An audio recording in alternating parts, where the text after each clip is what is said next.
welcome to Ahead of the Curve. This is your host, Jonathan Gellner, and thank you so much for joining us today. This episode is powered by Stick and Ball TV, the baseball and softball streaming platform.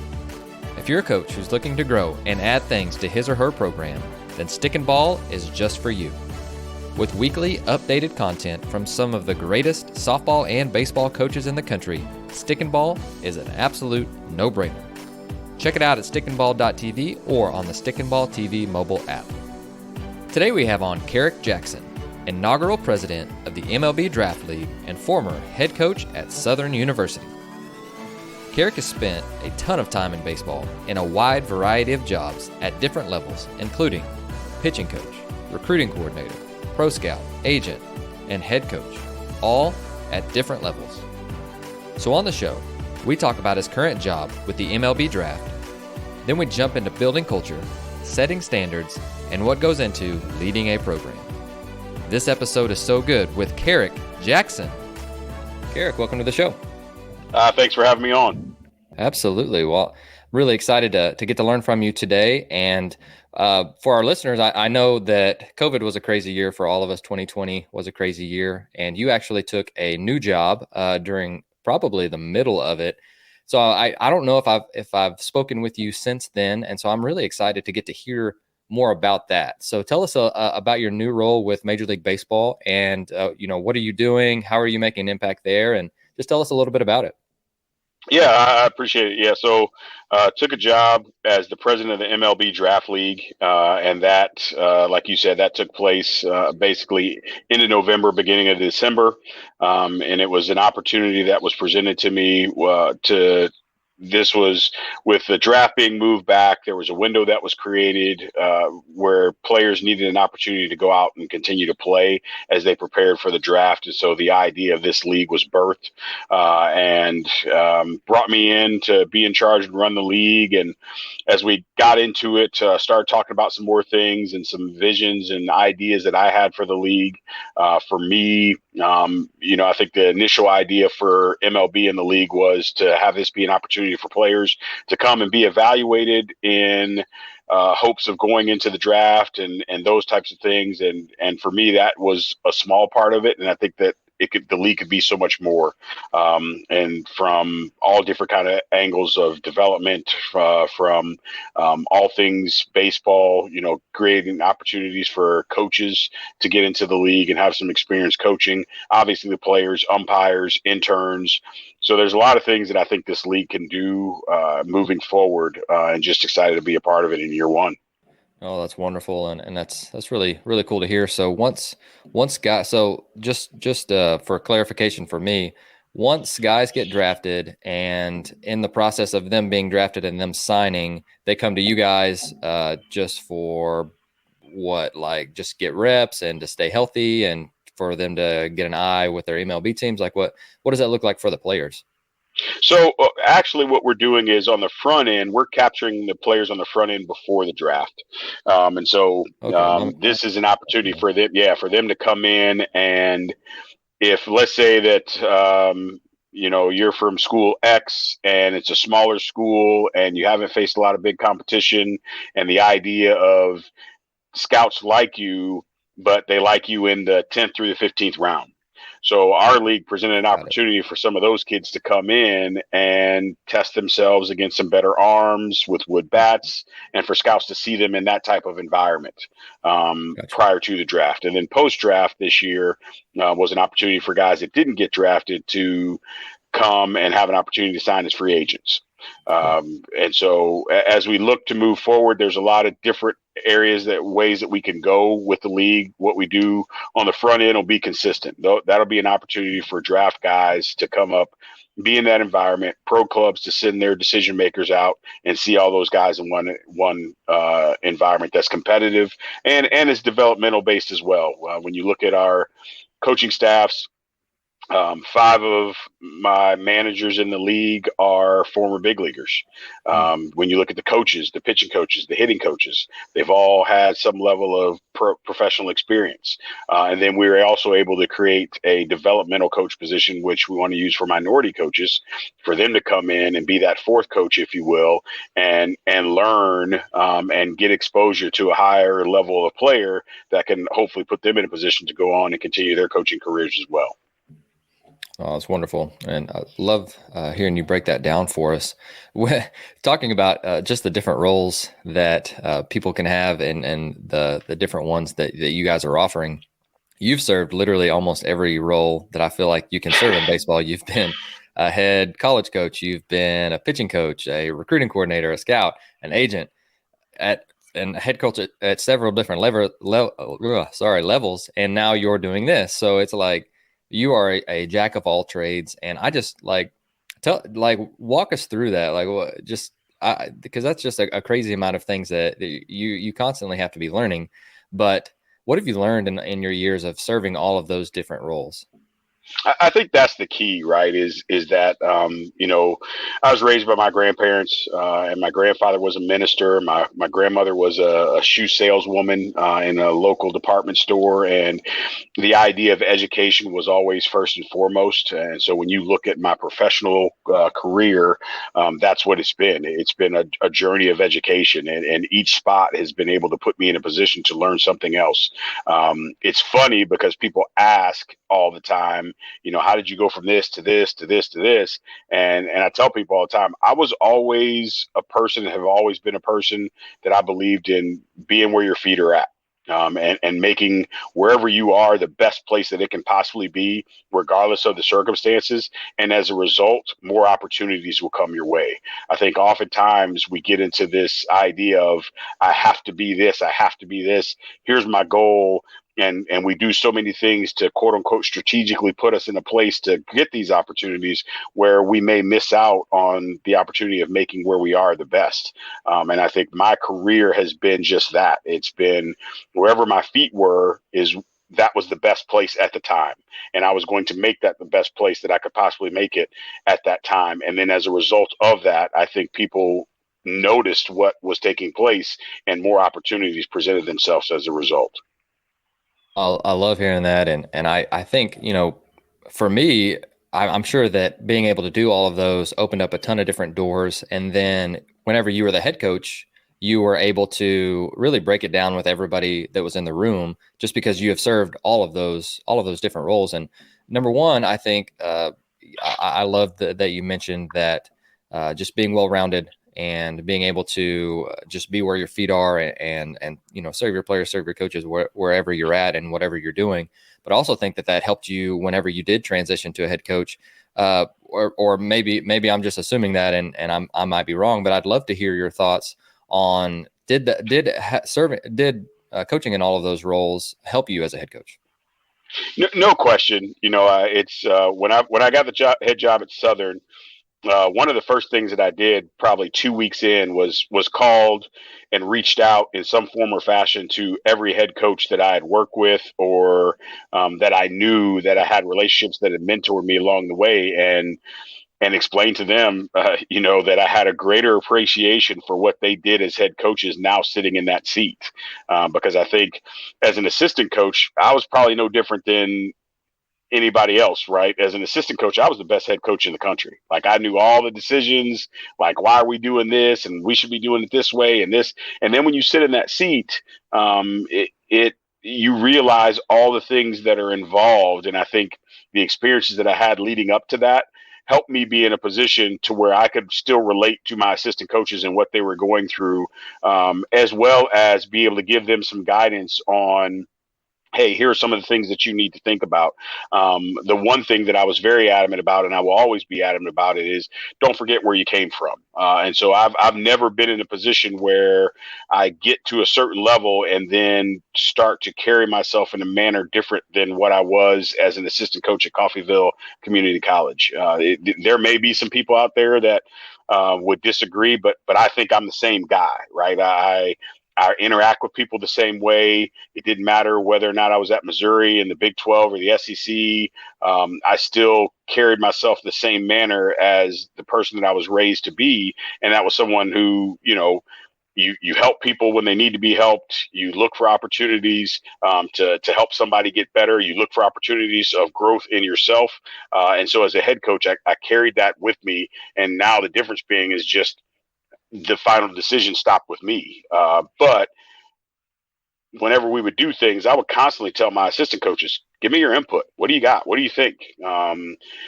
This is what I'm thinking. You tell me what you're thinking. I really feel strongly about this, but you know what? I'm not as convicted in my thought process as you are in yours. Okay, let's go your way. And then there'd be times where I empowered my assistants. You make the decision. I'm not going to make it. You make it. And understand that whatever decision you make, we're going with it.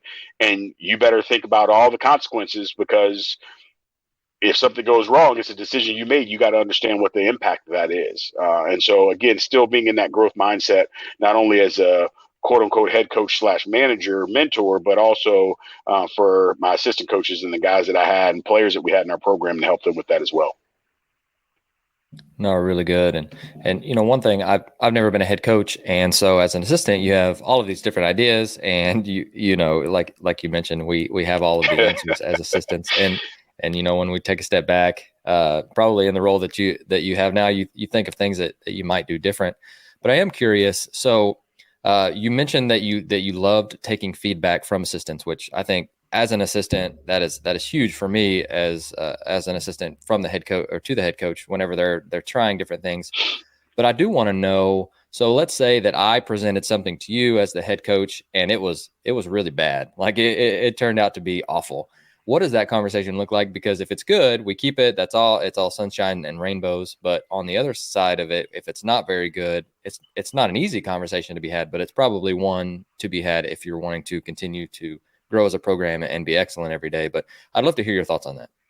For sure. I think that and that happened to me as a head coach, a guy would have a drill that they'd want to do or a concept that they'd want to put in. And so I would attempt to walk them through the process of understanding. Tell me what the ultimate goal is with this drill. Tell me what the ultimate goal is with this recruiting philosophy. And oftentimes their goal didn't match with their method. As we would start to drill down and go back through it and, okay, you're saying you want to do this, but you're implementing this, and this doesn't necessarily correlate to that. And so being able to, instead of just killing the idea and saying that's not going to work, it was more, here are the circumstances that we're in currently. Tell me how this fits and how does this benefit us? And as we would, again, backtrack back to the original idea, many times my assistants would say, oh, okay, I see what you're saying. Yeah, that makes sense. Yeah, I do need to think about that. Or no, I didn't think about it that way. Or yeah, we probably need to put this in there instead of this. And so I never wanted to come across where you just killed somebody's dreams and just said, hey, that's stupid. What are you doing? No, it was, okay, I see where you're going with this, but make sure you understand what you're telling me you want to get accomplished doesn't get accomplished based on the things, how you want to go about it. Let's stay focused on the end goal, and then how do we get to that end goal? What is that process for us to get to that end goal? And again, being in recruiting philosophies, whatever the case may be. And that was specifically with the recruiting part of it. That was one of those things I told coaches all the time is it's a gift and a curse. The fact that I was a recruiting coordinator every place that I was is beneficial to you because I can help you in that process. But then also it's a curse in that I was that person. So that was a tough thing for me when I made that transition to head coach, was that recruiting piece, because I love recruiting. And I know I was successful at doing it a certain way and had to kind of pull myself back and say, okay, hey, I'm giving the reins to this person to let them do their thing. Let me let them do it. And then just throw in suggestions here and there. And this goes without saying too. I think that most assistants know when it doesn't go good. And so just having an open conversation about it too, I think is really, really good. And you talked about being a generalist, and then the term that I think is you know a lot, a lot about a lot of different things rather than being, the master craftsman on just one thing. And so I last year during COVID, and this isn't related to you, but I thought that this may be good for our listeners to hear. I was on some different calls with Fergus Connolly and Cody Royal, and they did some different Zoom calls, and they're, two coaches in two different fields. Mm-hmm. But Fergus wrote a book called Game Changer. And so I asked him the question because I feel like I'm a generalist. Like I have my hand in a lot of different things, and I want to learn just different aspects of baseball. And so I asked him the question about being a generalist versus really honing in on like one thing. And he said, generalists take longer to get to the top, but they stay there because they have a wide variety of skills. And people who are really good at one thing rise quicker. But if that one thing ever changes, they can't adapt. And so whenever I was preparing these different notes to talk with you, that's kind of how I feel with you and a lesser part myself, just because you've gotten to serve so many different roles. And then I'm trying to learn about all of these different things, just because, again, in the ever-changing world that we live in, and even in your role now, it wasn't even a role 2 or 3 years ago. And so Right. I'd love to hear, do you agree on something like that? Oh, definitely. Like I said, I think when you talk about going to my roots and foundation is from my grandparents of education. Education is wide ranging. It's not just academic in the school setting education, right? Education is a life concept. And so if you put yourself in a position where you ever feel that you've arrived and that you've made it to the top, that is the beginning of the end. And so that's one of the things that I've always held fast to is if I ever get to a position where I think I've got it all figured out, I need to retire from whatever it is that I'm doing and go do something else. And so when you're dealing in this field of baseball and specifically coaching and different aspects of it, I think that is obviously paramount. Is you have to continue to grow. You have to continue to add tools to your toolbox because, like you said, things are constantly changing. We've seen the development of what pitching used to be just as little as 5 years ago to what it is now is completely different. Sure. Recruiting philosophies or, what you're doing with infield play or what you're doing with hitters or, all those things. So if you're not learning and you're not the consummate learner, then you will eventually cease to be able to exist at a high level because everybody else will pass you by. Mm-hmm. No, I love hearing that. And just on top of all of those things, talking about the changing landscape, I mean, with the NIL now, I mean, it's that's another thing that is just added to the plate that wasn't there even 6 months ago, which is another crazy thing that college coaches will have to learn and deal with as well. Well, exactly. And when you think about some of your coaches that have been doing this for 25 plus years, think about the changes in the game that they've seen and where they and you can't just factor in their coaching career. Sure. As a coach or, specifically in baseball, you factor in their playing experience as well.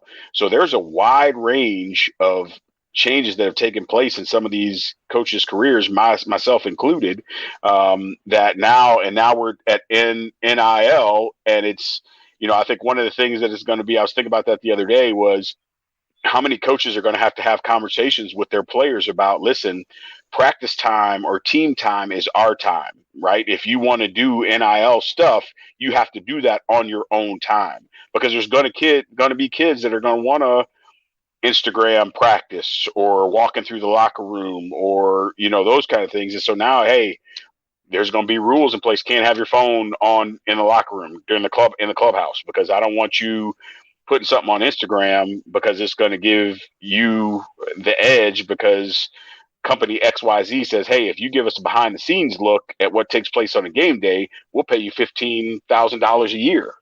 Well, of course that player is going to say, well, shoot, yeah, I'll do that. But then now the coach has to be aware of that these things are happening and these are opportunities. So, yeah, I think this thing is going to be very interesting to see how it is going to unfold and what it's going to look like moving forward. Oh, for sure. So one of the other things that you're part of that I haven't mentioned yet, and that's the diversity committee. So tell us a little bit about that. Yeah, so that came to pass. I guess now it's in Dallas was the convention where we had our first meeting, and we kind of put everything into place. And basically, ABCA wanted to start a diversity committee to obviously create more awareness with minorities in the game of baseball and specifically in the organization. And so we started the diversity committee, and we have two major initiatives, and those are creating more opportunities for minority coaches and being able to create more opportunities for our young black kids to play the game at the lower levels. And so obviously, just like everything else, COVID kind of derailed some of our progress a little bit, and picking back up on that. We've done some Zooms with for professional development. We're looking at adding some more aspects to the professional development aspect, and then looking to be able to launch our initiatives when it comes to that youth development piece, and really focusing regionally and getting into the grassroots programs and really starting to put a curriculum in place to develop these kids at a younger age to hopefully keep them in the game as they continue to move forward. No, that's wonderful. I actually saw on Twitter yesterday, I don't know if Jerry Manuel's program is a part of the wide net that you guys are casting, but his was really interesting. I think ESPN did a special on it or something, and he mentioned that in MLB, whenever he was playing, or maybe in the 80s, African American players, it was almost 20%, and now it's like 8%, which that was crazy to me. I didn't know that it had tailed off that much. Yeah, no, it's and it's one of those things where when we have this discussion, there are a lot of different reasons people believe that things are the way that they are. And I think you can talk about scholarships. I think you can talk about travel ball and how expensive it is and all those kind of things. But for me, I think one of the things is from the professional side and from Major League Baseball side of things, there is such a rush to get these kids to the big leagues at 21, 22 years old.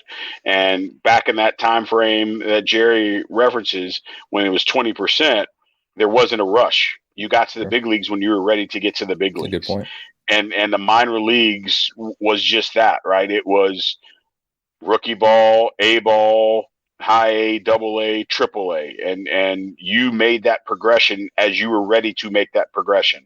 Well, now the idea of you having the time doesn't exist.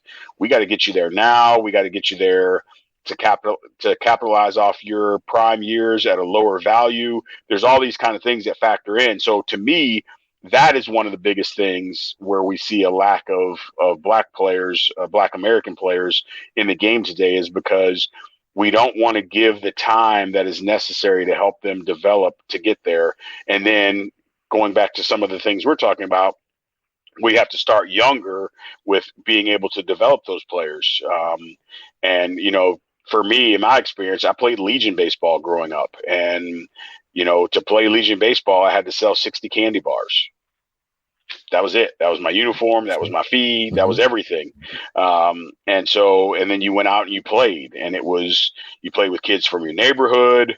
You played against the rival neighborhoods. And so there was a level of competitive aspect to things that just drove you to get better for bragging rights purposes. Now where we're at now, you're traveling, you have people traveling all over, which the one thing that I think that we've seen is with COVID, you can stay local, you can stay regional and still have, still be visible. And so I think the idea of being able to get back to some of those things, but again, more importantly, being able to get on the professional side, let's not be in such a rush to get these guys to the big leagues. Sure. A big leaguer is a big leaguer, whether you're there at 21 or 28. If you're a big leaguer, you're a big leaguer. And so I think if we can, I've had some conversations with guys and, on the pro side with regards to, hey, what if you drafted the best athlete in the draft every year and you didn't put a clock on them? You just said, hey, you know what? We're going to draft. This guy's the best athlete in the draft. We're going to take him, and we're going to give him his time. Whatever that time looks like. It could be 8 years. It could be 3 years. But whatever that time looks like, we're going to give him the time that he needs, because the one thing that I believe to be true is, given the right amount of time, a pure athlete can do anything that you ask them to do. But they just have to be given the time to be able to make the adjustments. Sure. No, Macy and I, so we've started watching some of the ESPN 30 for 30s, and one of them is Doc and Daryl, because she didn't grow up in a baseball family like I did, and so getting to introduce her to just some of the different episodes, and so we watched like Dion's last week, and then we watched Doc and Daryl, and she was just blown away by some of these stories, and one of the ones that hit me was one. I don't think Dion would happen now, even though how awesome it was for him to play 2 games in one day. Like, right. Like that blew me away. And then the other one was Daryl Strawberry being drafted first overall from Crenshaw High School in LA. Yes. Like I don't know that would happen now. Like, it was just like I got to think about it, and I was like, wow, that would be unbelievable. Like, if we put it in 2021. No question. Well, one of the guys, so I'm from St. Louis. I'm a huge Cardinals fan. And so one of the players that I often reference when it comes to today's game is Vince Coleman. And I ask people, I said, would Vince Coleman play in today's MLB? Now, you're talking about a guy that stole over 100 bases consecutive years. When was the last time somebody stole 100 bases? And so, but he went to Florida A&M. HBCU product. Would Vince Coleman play in today's MLB? Would Willie McGee play in today's MLB? There's a time with the Cardinals where in that early 80s, everybody on the field was black except for Tommy Herr and Darryl Porter. And so we know that the kids are out here playing. It's a matter of giving them more access to a higher level of coaching. And I think once you do that, then I think that now we'll start to see more players in the game. I mean, when you look at, if you take the Dominican players that come over, there's every major league club has a Dominican academy, right? So, and they're getting these kids at 15. So if they're getting these kids over there at 15, they're the same kids.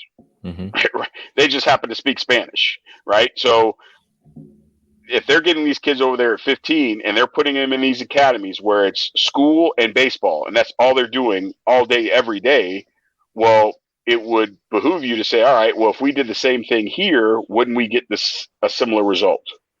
Now, the difference being that over there in the Dominican academies, if you're at the Rangers or Yankees or Braves or whoever's academy, that team has your rights.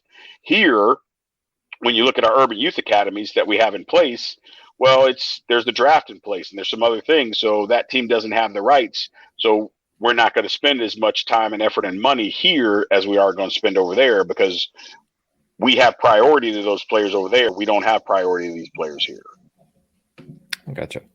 Well, let's switch subjects a little bit, because I want to talk about your head coaching experience, and we're halfway through the show, and I love the conversation.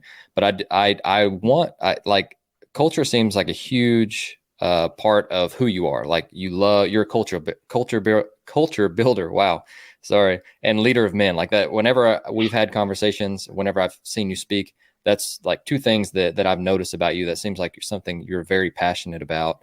And going from your 2018 team to your 2019 team, you went from worst to first.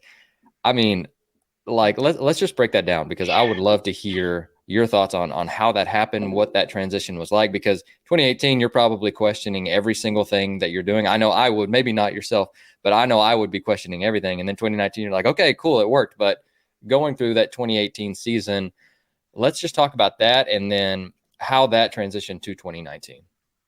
Yeah, no doubt. I think that in going through that process and accepting the job at Southern, there's a lot of things there, right? I get the job there. They offer me a 2-year contract, and obviously the program had NCAA penalties with scholarship reduction. Because of APR, we had practice and game restrictions. We had no postseason play involved, and the program hadn't. Their last successful year on paper would have been, I think, 2011 or 12. So it was basically about 7 to 8 year period prior to me coming that they hadn't been successful. And so for me, it was important that in my press conference that we put the goals out there right away, that everybody understood that we were going to be successful. And, well, when is this going to happen? It's going to happen when it's ready to happen, but it's going to happen.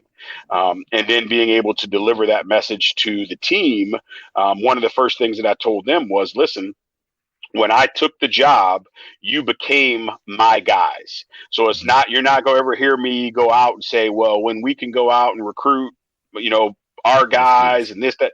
No, you are my guys right now. When I took this job, I took it with the understanding of who you were, and you're my guys, and we're playing with my guys right now.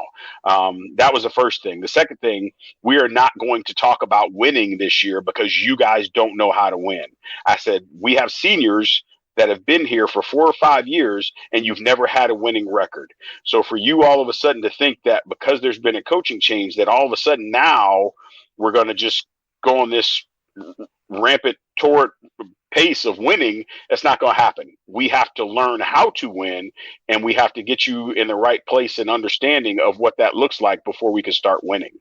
And the next thing that I asked him, I said, tell me what catch play means to you. And like, what are you talking about? I said, when you play catch, what is that process like? What are you getting out of that? And we play catch to get warmed up for practice. Wrong answer.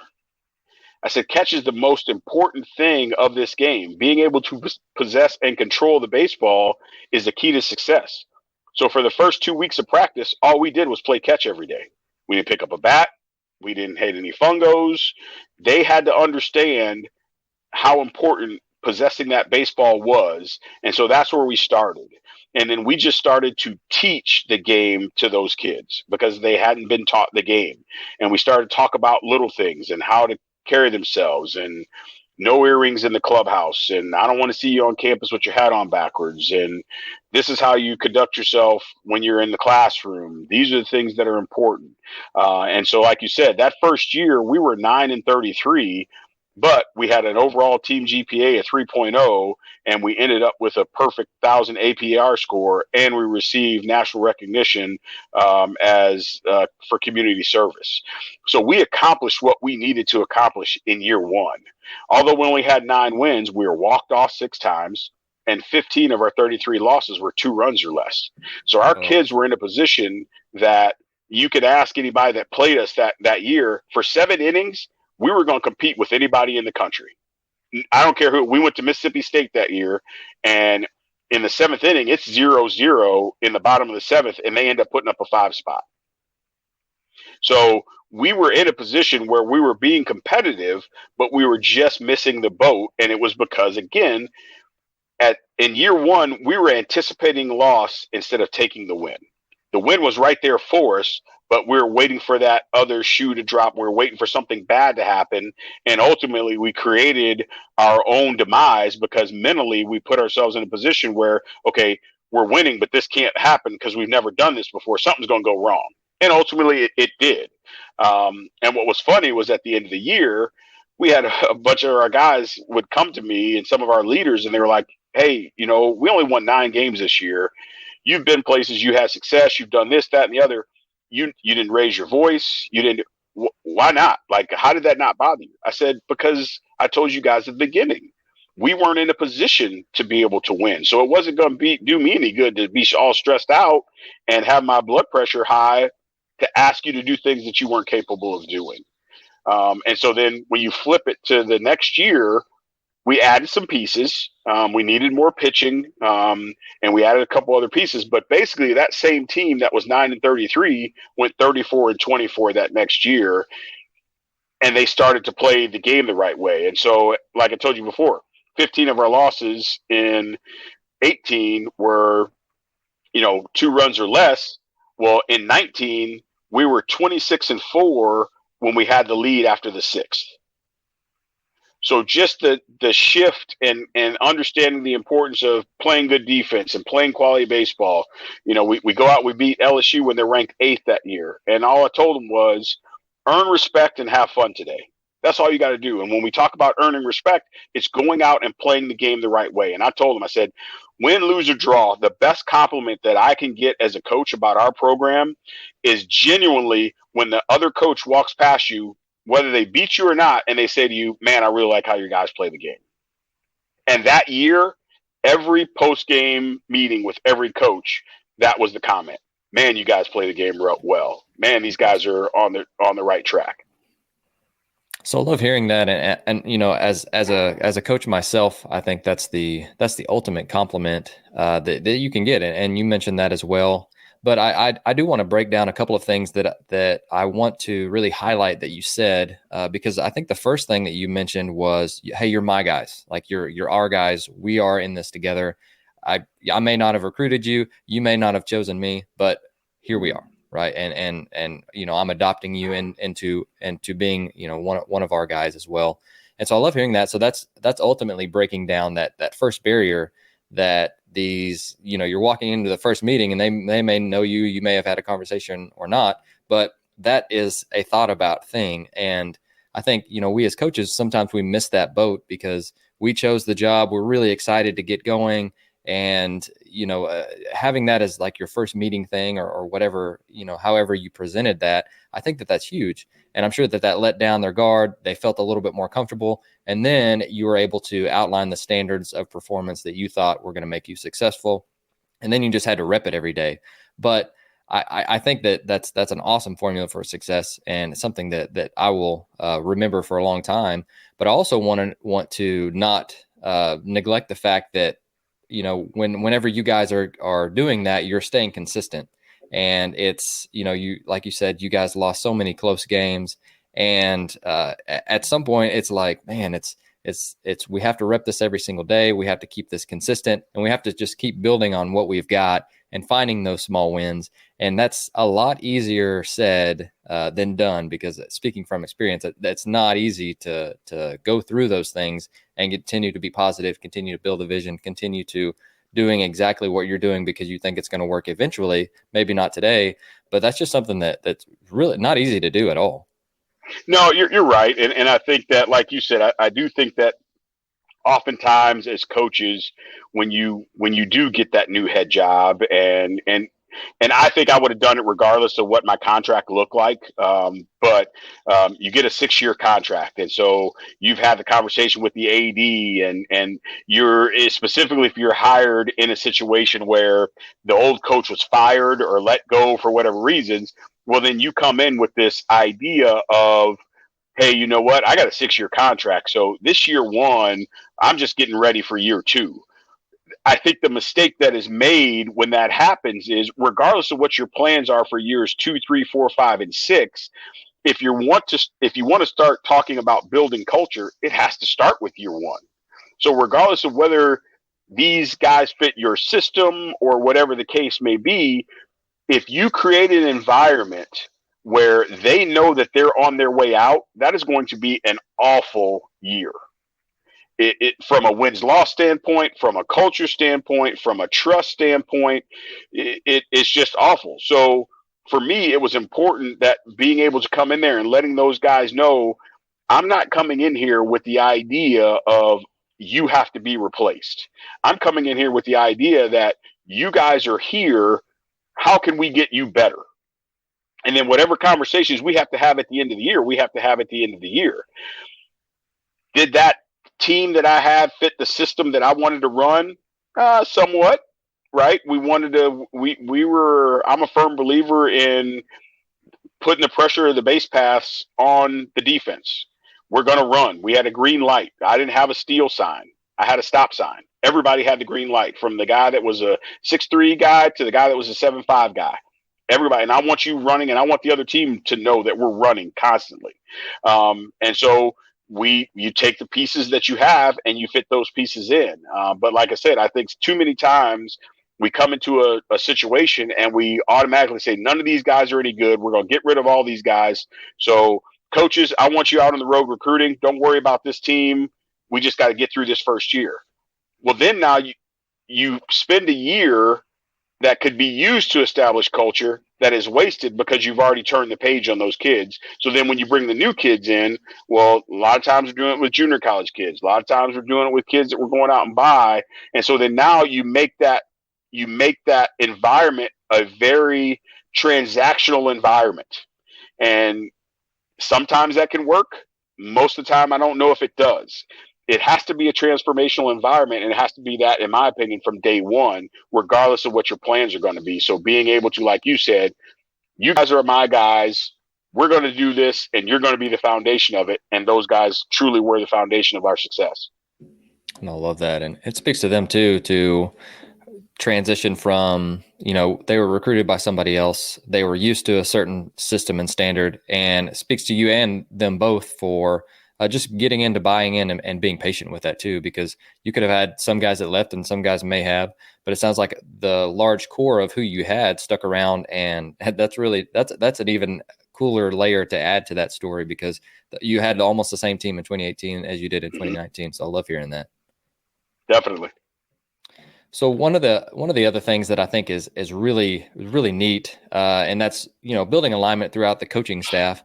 And I don't know how you assembled your coaching staff. It may have been all guys that you knew, some guys that you didn't, but I would love to hear your thoughts on just coaching staff alignment and best practices. How did you guys do that? And let's work through that a little bit.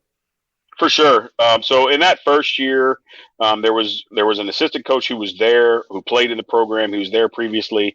The AD wanted me to keep him on staff for at least 1 year, so we did that.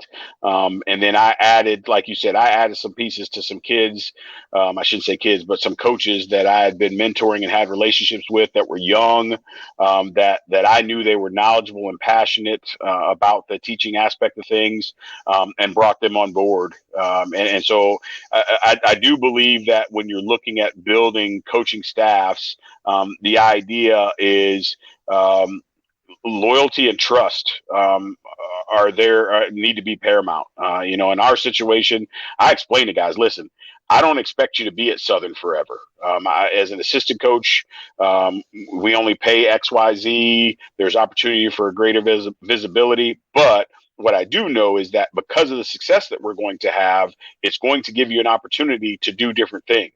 And as we continue to be successful as a program, then the idea of you having opportunities, but more importantly, us being able to increase what it is that I'm paying you, so I make it tougher for you to leave.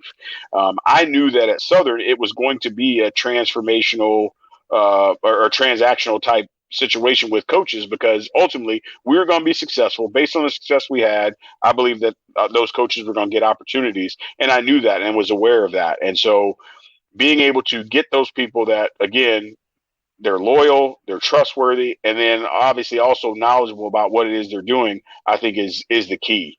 And even when you bring it forward to the position that I'm holding today, when I was hiring coaches, when you look at some of our coaches that are on our staffs in this league, they want to get back to being affiliated coaches. And I stress that to them. I get it. I understand.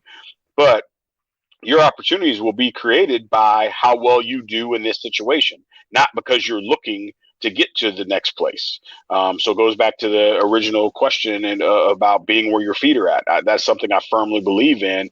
And so for me, hiring coaches in this role, hiring coaches as a head coach, assistant coaches, was all about that. Hey, come in here, make this the best place that it can possibly be.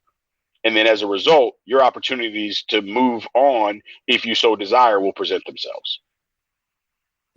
I love hearing that. And, another thing with hiring coaches too. So you've got this vision of how you'd like to play.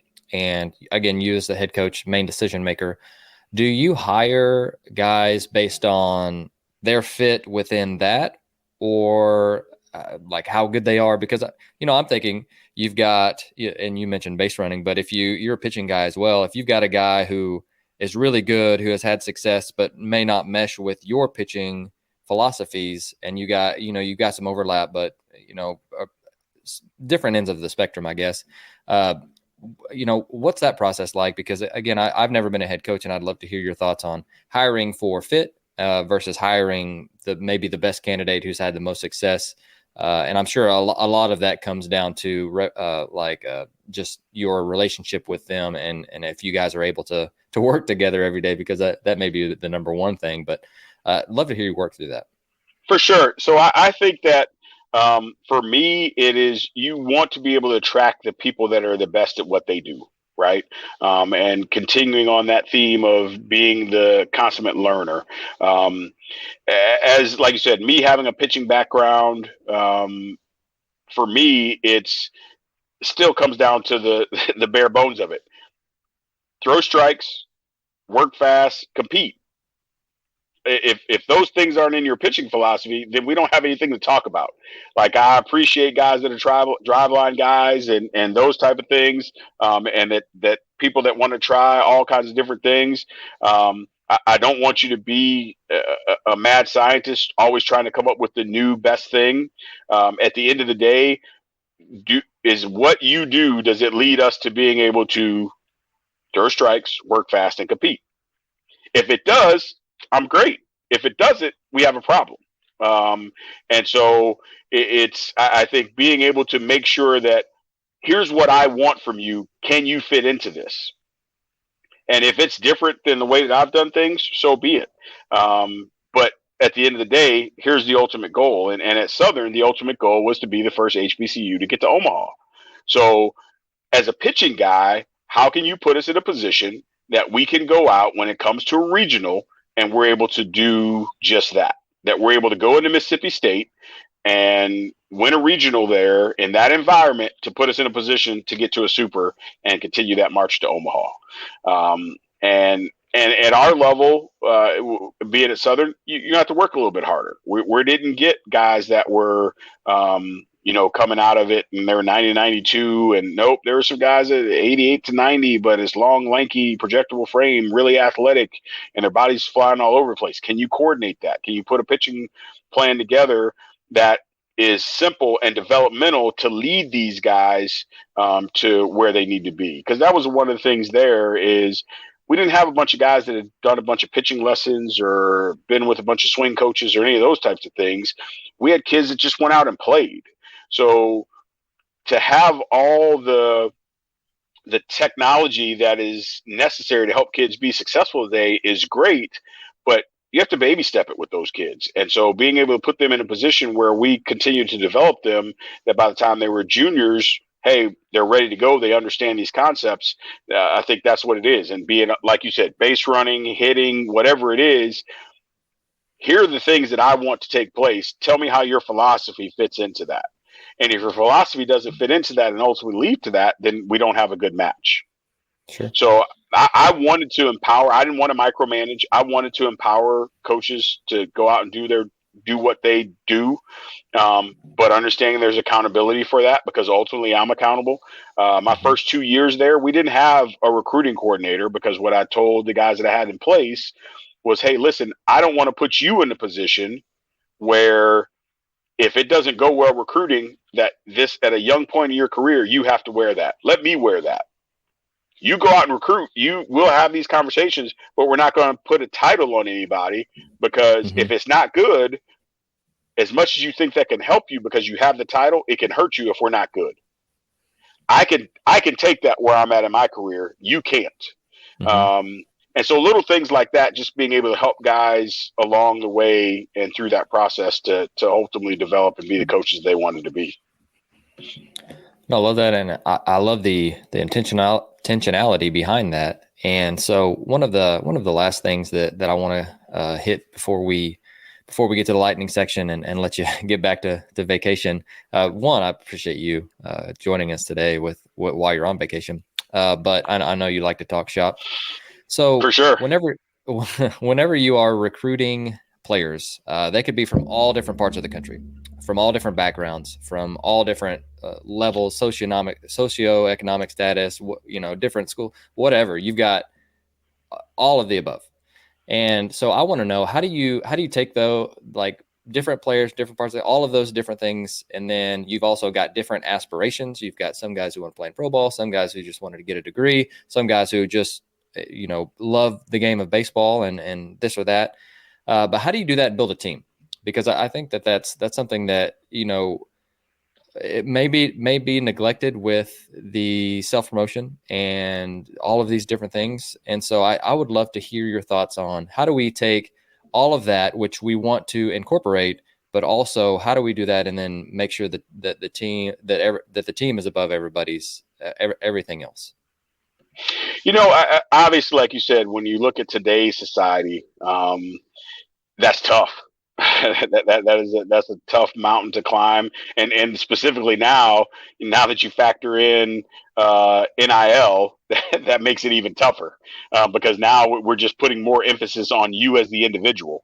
But one of the things that I challenged guys with was we want guys that want to be great and not guys that just want to be good. And when we first talked about it, it was the idea of them understanding the difference. And when we brought it up, it was, hey, coach, I get it, but what's the difference between being good and being great? And I said, those who want to be great have an internal motivation that supersedes their need for external approval.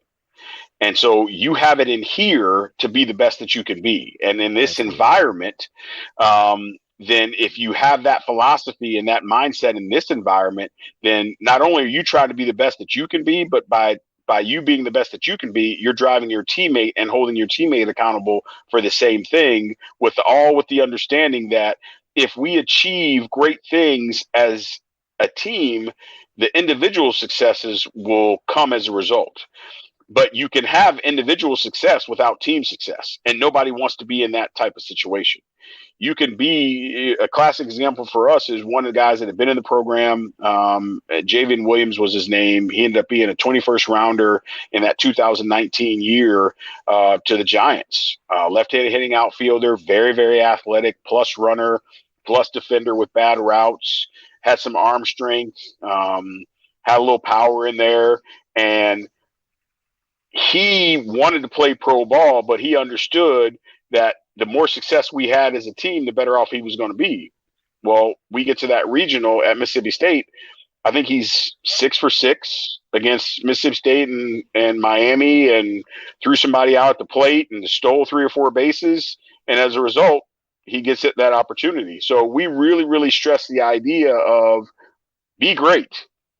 We had it on the mirrors in the bathroom. We had it on our T-shirts, everywhere. Be great. And they understood what it meant to be great. And so I think being able to get kids to understand and buy into the idea of, like you said, the team concept is vital. And in this sport, does it break down to the idea of you have to do your job? Most definitely, because when ground balls hit to you at third base, it's you and the ball. Nobody else is involved in that.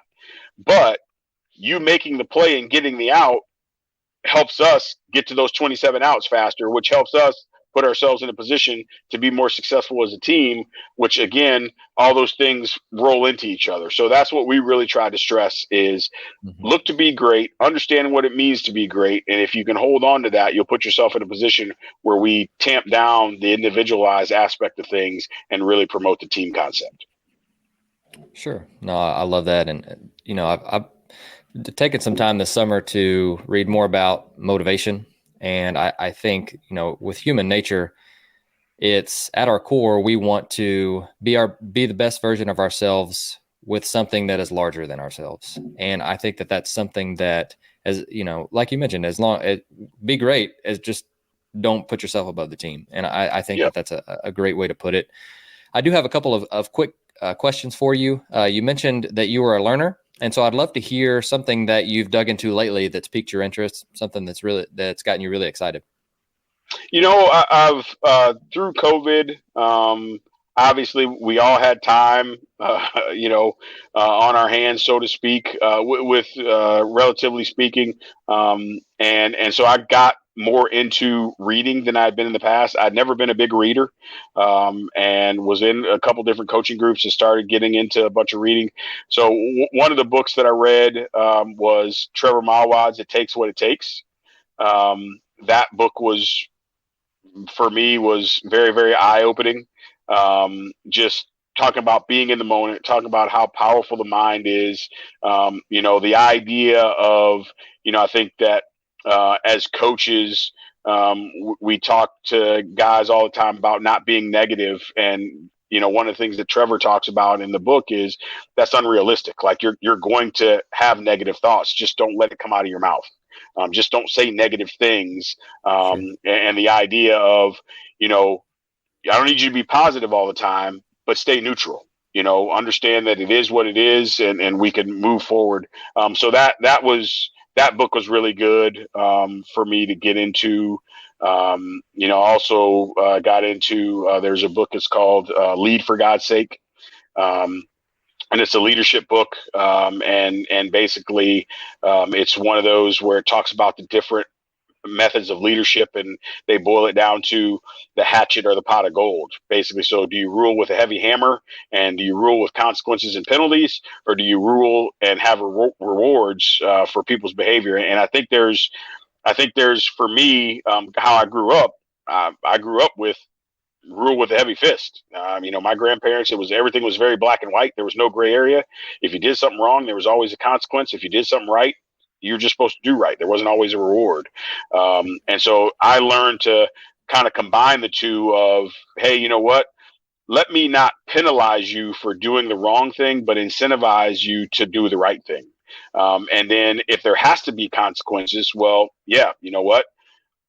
You were late to practice. Go home today. You're late to practice again. Okay, now I got to extend that a little bit more. Hey, you did this, those types of things. So those are probably the two that were pretty good for me.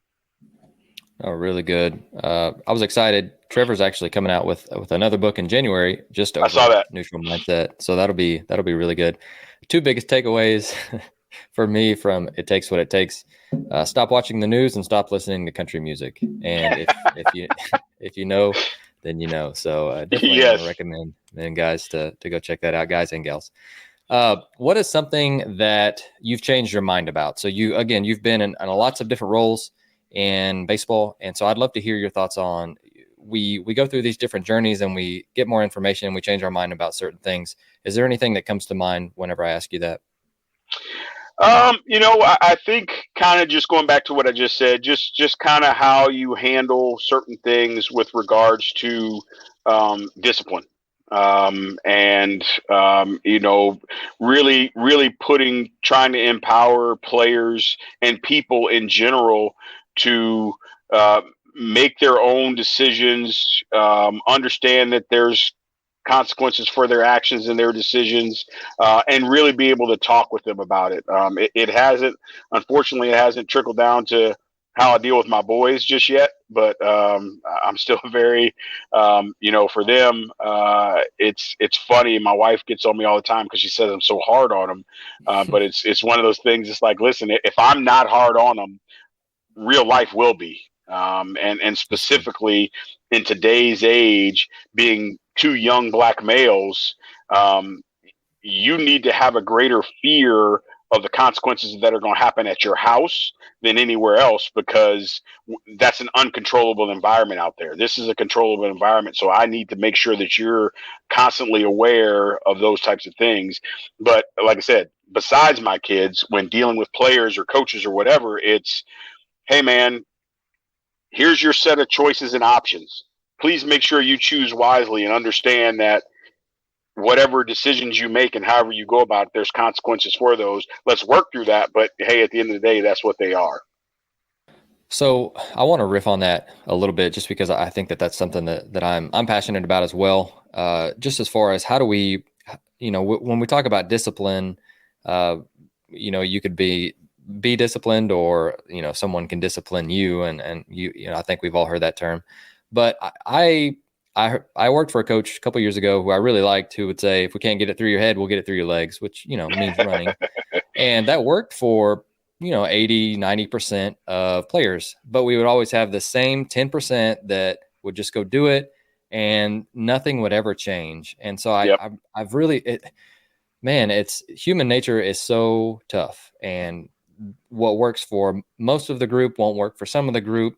And so I really started to try and figure out, okay, what's actually going to get to the heart of this player? Like, what can we take away? And you mentioned practice was one, or what can we do that sucks that's going to make them change their behavior?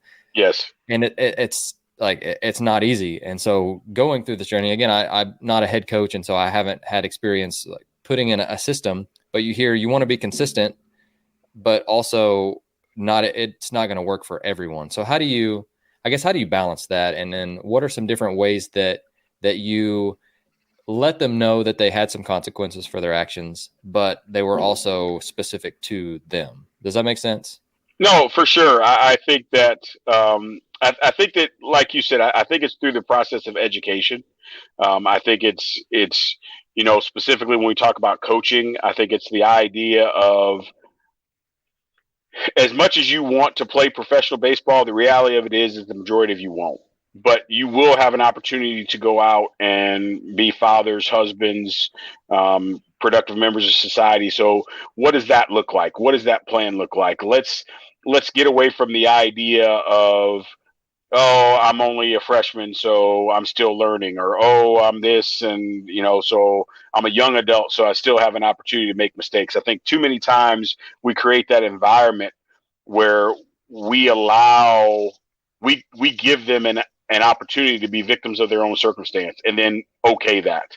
And so I think if you can be able to get the kids to understand, like you said, what are the things that are important to you? What are the goals that you're looking at accomplishing?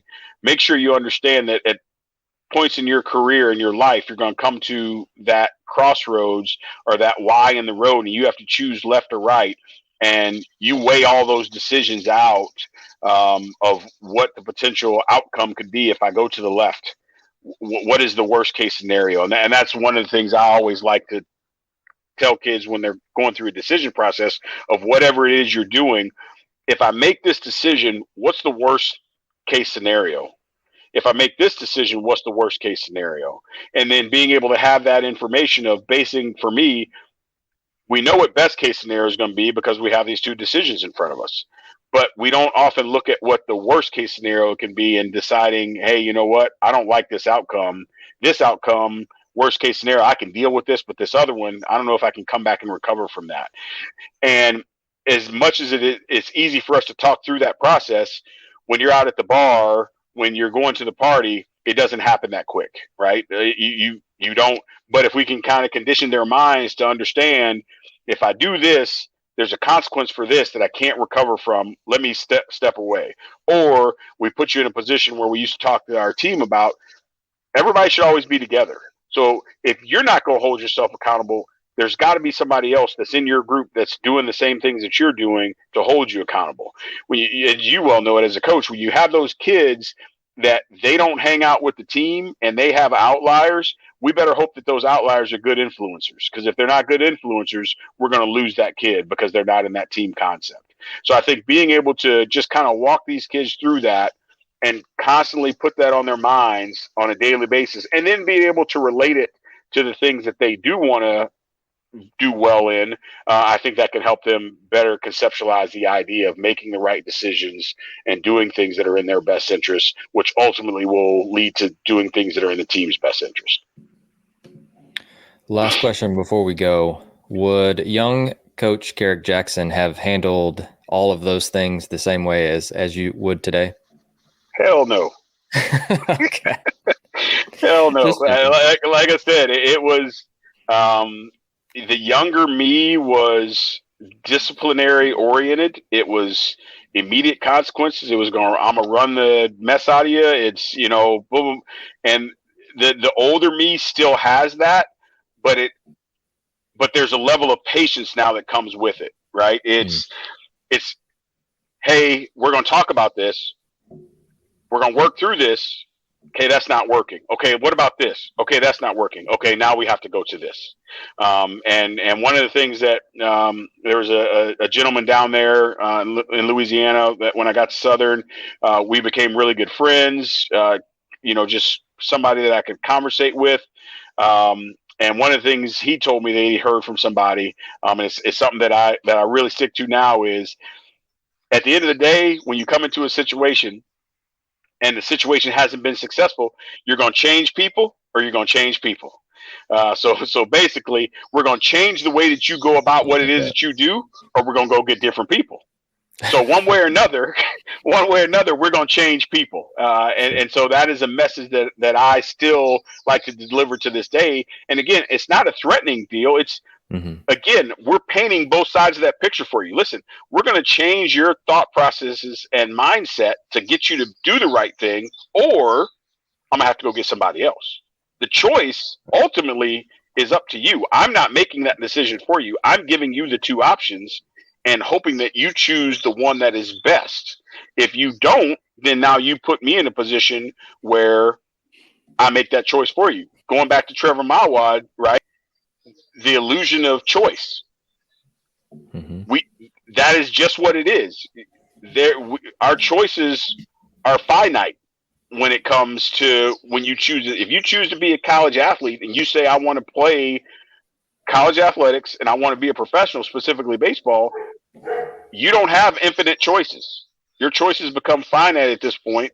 And so that's kind of the same deal. When you're in this environment, these are the two choices you have. Change your behavior or change your location. And so I think when you put that out there, it makes it pretty easy for these guys. No doubt. Well, Kerrick, I loved our conversation today, and you're helping me grow, so I appreciate that. And so I will link your contact below in case anyone wants to get in touch with you, but I'm going to give you a couple minutes just to end the show and say anything that you'd like. But is there anything else that you'd like to tell our listeners before you go? No, like I said, I appreciate you having me on, and this is a great opportunity. I've listened to a couple of the things that you guys have done, and then, like I said, I think through COVID, everybody was Zoomed and podcast, just on that, and you guys did some really good things with being able to have different people on and get different messages across. And so I'm honored that you'd want to have me on as well. And again, anytime that I can be of service to you guys or any of your listeners or subscribers that you have out there, feel free to contact me and let me know, because at the end of the day, I want to grow this game and grow people in this game the best way we can.